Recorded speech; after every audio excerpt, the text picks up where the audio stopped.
Shalom teman-teman yang dikasih Tuhan, bertemu kembali dengan saya Kersogo di channel ini. Bagaimana kabar kita semuanya? Semoga kita tetap sehat-sehat saja. Amin.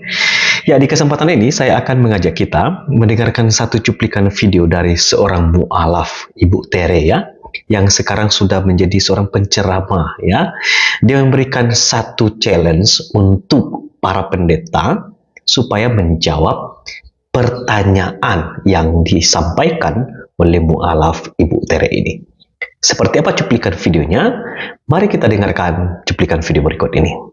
Yang pertama adalah sembahlah Tuhan Allahmu, Allah yang Esa, dengan segenap hatimu, dengan segenap jiwamu, dengan segenap akal budimu. Itu di Bible mereka. Sebenarnya itu sudah cukup untuk bikin mereka mikir. Tapi kan itu anak Tuhan. Kalau Tuhan beranak, terus pada saat Yesusnya dibunuh, siapa dong yang jadi Tuhan?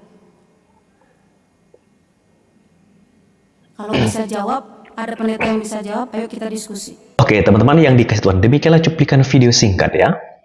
Ya, jadi cukup jelas apa yang disampaikan oleh Ibu Tere sebagai seorang mu'alaf yang sekarang sudah dipakai kemana-mana, diberi kesempatan, diberi panggung untuk berceramah.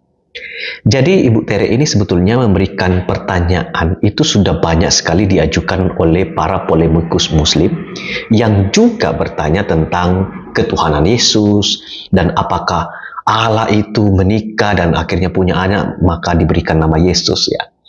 Nah teman-teman, ada beberapa hal penting yang perlu saya tanggapi di dalam video yang baru saja kita dengarkan dari mu'alaf Tere.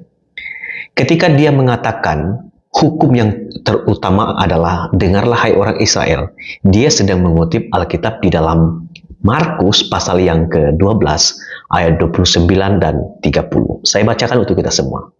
Jawab Yesus, hukum yang terutama ialah dengarlah hai orang Israel, Tuhan Allah kita, Tuhan itu Esa. Teman-teman, kalau Anda mengikuti video saya pernah menjelaskan tentang Allah yang Esa ya, dalam konsep Allah Tritunggal yang dipercayai oleh orang Kristen. Kata Esa di sini ini tidak berarti bahwa Allah itu satu. Memang di dalam bahasa Ibrani kata Esa itu diterjemahkan kata Echad. Echad itu bisa berarti satu, tapi Echad itu juga berarti satu kesatuan. Misalnya seperti gereja sebagai tubuh Kristus, satu kesatuan, satu tubuh. Ya, satu tubuh bukan berarti gereja tersebut satu, orang-orangnya satu, tetapi disebut satu tubuh karena di dalamnya terdiri dari banyak orang dan disebut kesatuan. Demikian juga dengan suami istri yang menikah, ya, dipersatukan menjadi satu daging. Kata satu tubuh, satu daging itu artinya juga echad. Jadi suami istri bukan dua tetapi disebut echad, satu kesatuan. Demikian juga dalam menjelaskan Allah. Allah yang telah menyatakan diri melalui Yesus Kristus dan melalui pekerjaan Roh Kudus, kita tidak percaya bahwa Allah itu tiga. Memang Allah Bapa, Yesus Kristus, dan Roh Kudus memiliki pribadi yang berbeda-beda, tetapi di dalam hakikatnya sebagai Allah, sama, satu hakikat sebagai Allah. Misalnya secara sederhana, saya sebagai pribadi dan memiliki perkataan dan juga memiliki roh. Bukan berarti saya dan perkataan saya dan roh saya itu bisa dipisahkan menjadi tiga. Saya adalah Kersogo di dalam satu kesatuan, di dalamnya ada saya, ada perkataan dan juga roh. Demikian juga dengan konsep Allah Tritunggal yang dipercaya oleh orang Kristen. Allah Bapa, Allah Anak, Allah Roh Kudus. Ini memiliki pribadi yang berbeda, tapi memiliki satu hakikat yang sama sebagai Allah. Itu kalau bicara soal Allah itu Esa. Jadi jangan berpikir bahwa Allah itu Esa, hanya satu saja, bukan itu. Nah, ada yang menarik dari ayat yang ke-30 yang ingin juga saya sharekan kepada teman-teman. Kasihilah Tuhan Allahmu dengan segenap hatimu, dan dengan segenap jiwamu, dan dengan segenap akal budimu, dan dengan segenap kekuatanmu. Jadi, Yesus berikan perintah supaya kita mengasihi Allah kita. Dan ada 4 hal yang harus dilakukan bagaimana cara kita mengasihi Allah yang Esa itu. Yang pertama, mengasihi Tuhan dengan segenap hatimu.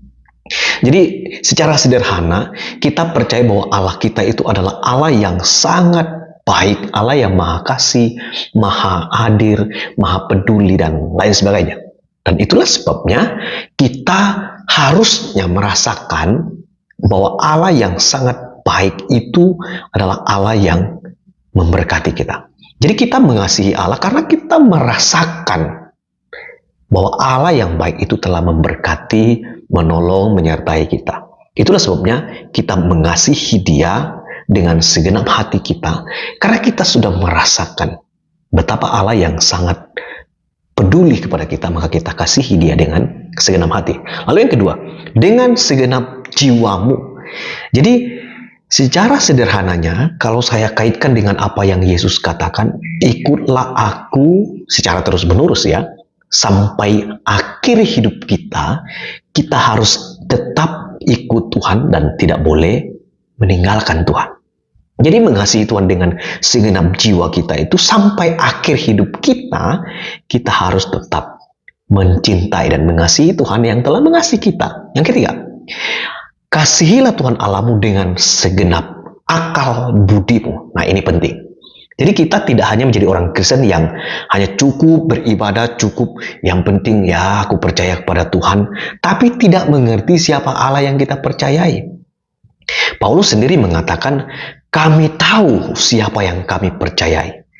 Itulah berarti kita harus memahami siapa Allah yang kita percaya. Itulah sebabnya kita belajar. Belajar tidak mesti harus kuliah, karena kuliah juga mahal ya. Tapi kita juga bisa belajar melalui pendalaman Alkitab, baca firman Tuhan, baca buku-buku teologi yang baik. Dan di situ kita akan diperkaya, sehingga kita akan mengerti siapa Allah kita dengan benar dan dengan pemahaman yang benar. Mengasihi Tuhan dengan segenap akal budi. Dan yang terakhir adalah mengasihi Tuhan dengan segenap kekuatan. Ini sangat kompleks dan sangat luar biasa. Jadi kita mengasihi Tuhan yang terakhir adalah dengan segenap kekuatan kita.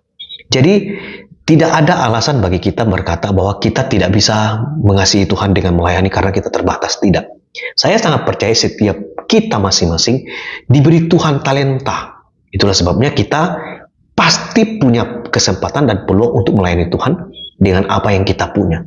Kalau Anda tidak bisa bernyanyi, Anda bisa melakukan yang lain, misalnya bermain musik.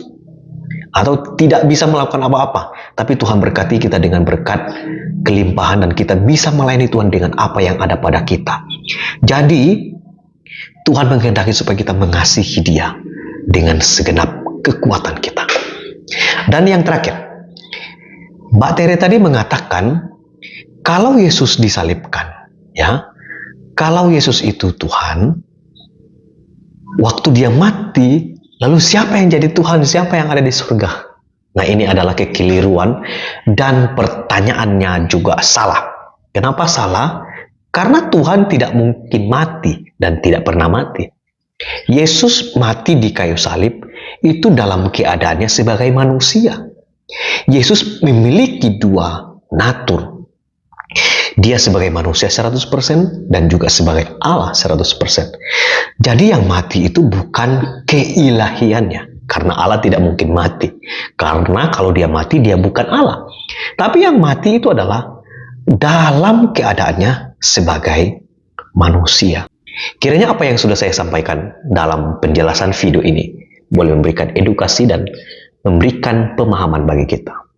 Tuhan Yesus memberkati kita semua. Mari kita ikut Tuhan dengan segenap hati, segenap kekuatan, dan segenap jiwa kita. Tuhan memberkati kita semua. Shalom.